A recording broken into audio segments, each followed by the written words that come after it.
Everybody, thanks for watching. Just a quick reminder for my Merkabah Scholar Society members. Make sure you guys check your emails. Everybody should have NDAs by now. Everybody should have the welcome package. All that has been sent out. So everybody should have what they need right now. Make sure you guys use the link in the description. Go on ahead and click the register button. And make sure you guys register for Merkabah Scholar Society. And make sure you guys use a different email, as I talked about. Also, check your emails again. You guys got the initiation video. So the video has been sent out with the instructions on what's basically going on, what Merkabah Scholar Society is about. Everybody that's a part of Merkabah Scholar Society, make sure you're checking your emails. You guys got that video, so go ahead and download that video. You can watch it. If you wasn't at the first meeting, you can go ahead and watch that video, and it has all the information you guys need in that video.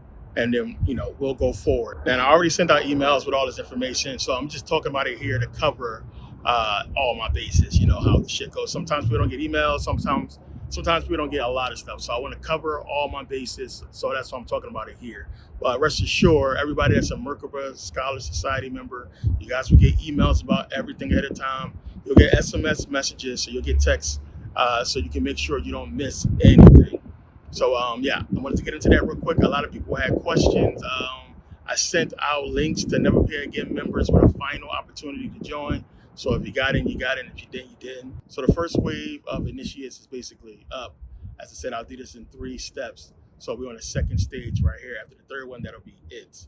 It'll be up to votes from there on out. But again, I appreciate everybody inquiring about it. I appreciate everybody who's been looking forward to getting into this whole thing. As you can see on the site now, there's been some changes to Merkabah Academy, and there'll be a lot more changes moving forward. As I said, for my Merkabah Academy members, Never Pay Again members, Never Pay Again membership simply means never pay again for digital downloads. That's what that means. It doesn't mean you automatically get into Merkabah Scholar Society. It just means you don't have to pay for more videos. There's a lot of new videos coming out, so you guys will get the download link to those videos. So also for the people who didn't get into the first meeting for whatever reason, again, people had issues with the time. I'm not going to do a meeting at 9 o'clock in the morning, 9:30 in the morning. It's just not going to happen. So I figured, people will understand that I mean, at night, not 9 o'clock a.m. I know most of the people still sleep, or you get ready for work or are already at work. So there was an issue with that, but no worries. As I said, the video went out to everybody, and you guys are cool. Don't worry about it. The next meeting will be more in depth, and you guys already have your questions or what have you for that. So yeah, that's it for Merkabah Scholar Society stuff. I just want to talk about that real quick before we get into this video. More rundowns coming up. It's a lot of stuff we got to get into. A lot of people enjoyed Saturn Satan final. I told you guys. Put out the preview, but I told you guys. If you guys got the video, a few people grabbed the video I saw. So I told you how deep it was going to be. Everything came together at the end in the final. So also put out for stock market, I believe I put out already a preview, but I put out for Black Amours. If not, it's going to go out. But there's some rundowns I got to put out for people to catch up on this information. As I said, make sure you catch up, because I'm going to be ending off a lot of these series. So make sure you guys catch up. You guys will see for bookings. So everybody asks for one-on-one consultations. So you guys will see the calendar there for people to book one-on-one consultations. You can do group consultations or one-on-one consultations with me. I want to hopefully meet with everybody one-on-one just to see where you guys are at scholarly wise, and to see what questions you may need to be answered that you don't want to ask, in the group.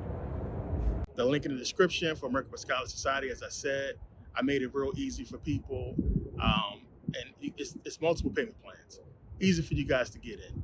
So again, I know a lot of people had issues with that, and a lot of people missed that first sale.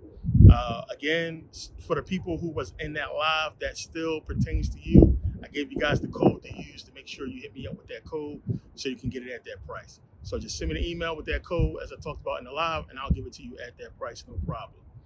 For everybody else, the link is in the description, and make sure you guys join. It's the second phase. It's going to be one more step, and then that's going to be it. So it's a lot of people already joining now.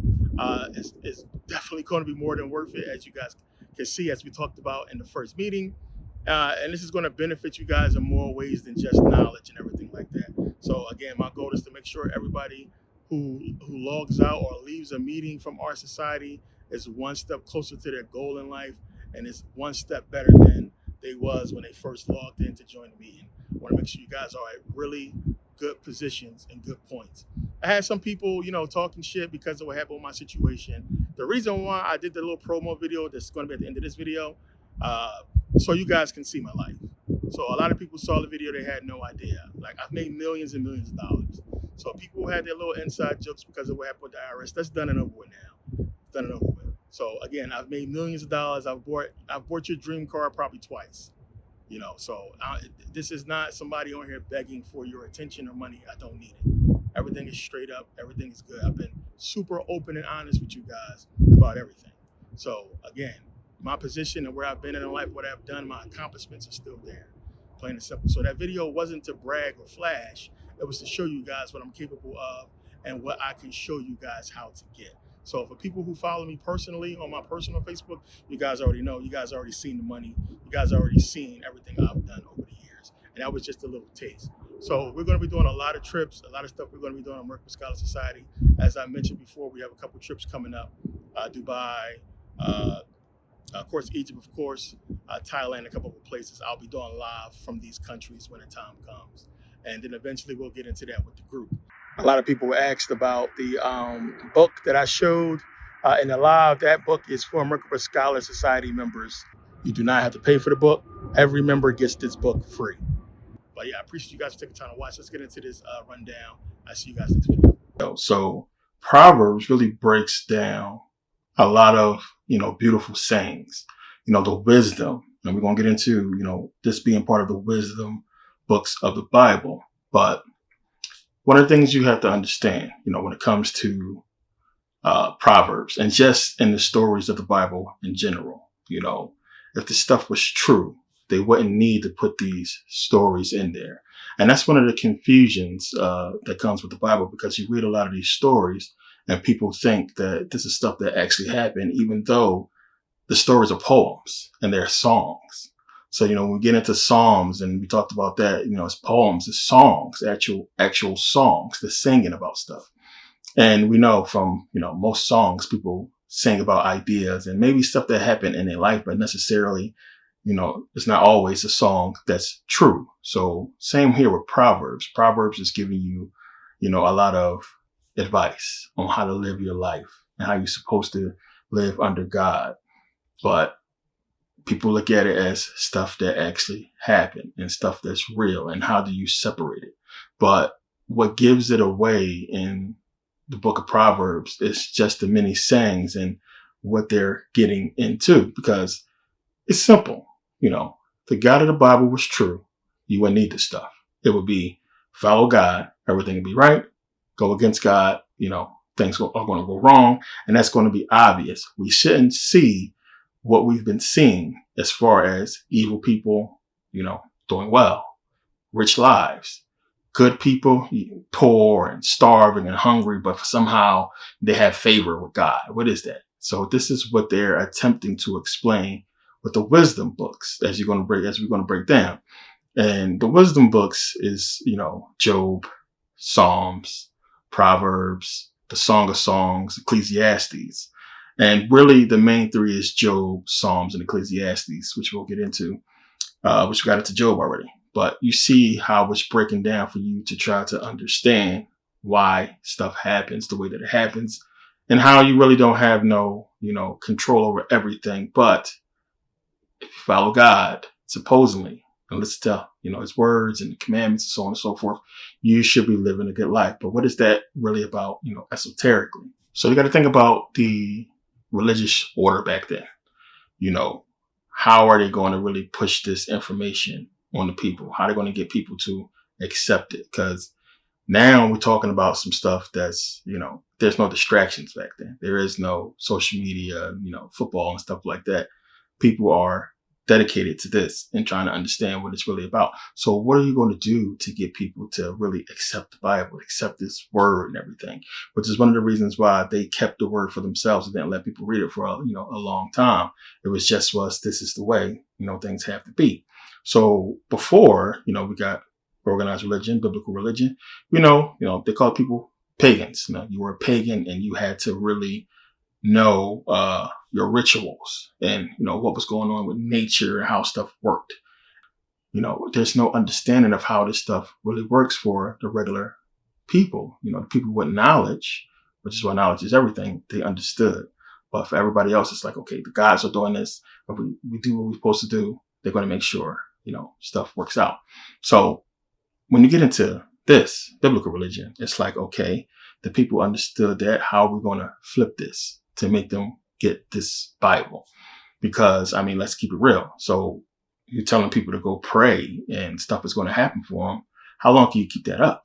Because as soon as people go and get down on their knees and they start praying for stuff and then they're not getting it, stuff is not working, the jig's up. So to combat this, they came up with the wisdom books. I just said Job and Psalms and Ecclesiastes, Proverbs, and, Song of Songs or what have you. So we in 2022, we understand bullshit. And when you start reading Psalms and when you read Job, even the story with Job and everything that happened to him, it's like, it's weird. It doesn't make sense. It doesn't fit with an all powerful God. Like, why would you do this? But with Proverbs, it's clear as day bullshit. You start reading it, you start seeing the reverse psychology kind of brainwashing of what they're trying to convey, because it's really based off fear and, the fear of God. So it says, it's real quick, chapter 1, the Proverbs of Solomon, because this is supposed to be, the wisdom of Solomon. And Solomon's supposed to be the one who wrote Proverbs, and all is supposed to be the wisdom of Solomon. We're going to get into this, of how he's supposed to be the wisest man ever, and so on and so forth. But Proverbs of Solomon, the son of David, king of Israel, to know wisdom and instruction, to perceive the words of understanding, to receive the instruction of wisdom, justice, and judgment, and equity, to give subtlety to the simple, to the young man, knowledge and discretion. A wise man will hear and will increase learning, and a man of understanding shall attain unto the wise counsels. To understand a proverb and the interpretation, the words of the wise and their dark sayings. And what do you mean dark sayings? The fear of the Lord. And listen, the fear of the Lord is the beginning of knowledge, but fools despise wisdom and instruction. And that's clear as day. This is how the beginning of their bullshit, brainwashing, understanding what it's saying here. The fear of the Lord is the beginning of knowledge. Think about that. So the fear of the Lord is the beginning of knowledge. So the fear of God, you begin to, have wisdom, knowledge, So they're going to put that out there first. It's smart for you to be scared of God. My son, hear the instruction of thy father, and forsake not the law of thy mother. For they shall be an ornament of grace unto thy head, and chains about thy neck. My son, if sinners entice thee, consent thou not. If they say, come with us, let us wait for blood. Let us lurk privately for the innocent without cause. Let us swallow them up alive as the grave, and whole as those that go down into the pit. We shall find all precious substance. We shall fill our house with spoil. Cast in thy lot among us. Let us all have one purse. My son, walk not thou in the way with them. Refrain thy foot from their path. For their feet run to evil and make haste to shed blood. So what it's quickly trying to do here is put God on that same understanding as the father and the mother. As you will obey your parents, they want you to obey God. It's the same type of thing. Parents are going to keep you from doing bad stuff. They're going to tell you, what's good, what's bad, what to stay away from, so on and so forth. It's trying to say this is what, God is trying to do for you in a spiritual way, and to basically control that urge to go do bad stuff. Because again, as I talked about, you got to think about this time. You're coming into civilization, and it's them trying to really civilize people. How are you going to keep people from killing, stealing? They have to have, some type of moral. And, if you need to survive, you got to do what you got to do. If you have to kill somebody to eat, people are going to do what they have to do back then. And it's trying to civilize that and get people to understand that if you're doing this, it's wrong. If people telling you to go do this, don't do it. We don't want this kind of stuff. It's, it's going to be against God, and bad things is going to happen to you, if you go down this path.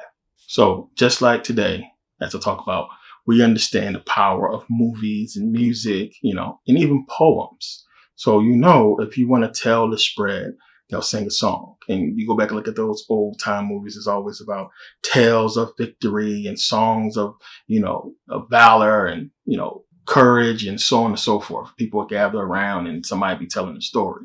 You play a lot of the old games, you see it's like Assassin's Creed. You'll see in Assassin's Creed and stuff like that. That's how the knowledge passed. It'd be somebody standing there telling what's going on, like the news. That's how they did it back then. But, you had songs and stories, and they understood back then how powerful that was, especially for the kids, because that's what you really want to entice to get the young to learn, what's going on. So they would just sing songs about, the Bible and God and obeying God, and it'd be poems about valor and wisdom and courage and doing the right thing. And this is how they got people to stay in check. People walk around and they singing these songs, no radios, nothing. So this is what you had to bring in. You got to think about way back then, how this stuff begins. And, it escapes us because we're not even fathoming, like, it's no radio, it's no TV. How were they entertaining each other? How was information being spread? And this was the job of a lot of people who, when it was pushing the Bible, when it's pushing religion, you went from town to town, spread the word, sang the songs, people gathered around, they listened, and you did it correctly. They got the message.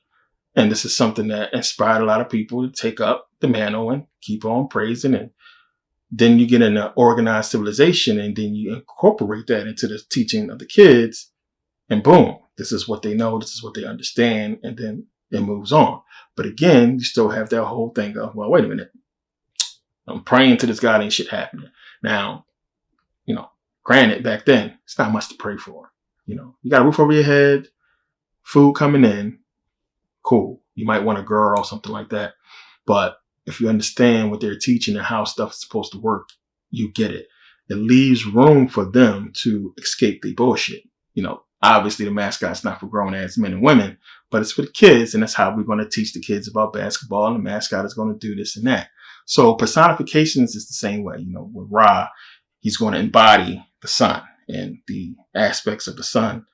So here we have in Proverbs, we have Lady Wisdom, which you have in the Gnostic text would be Sophia.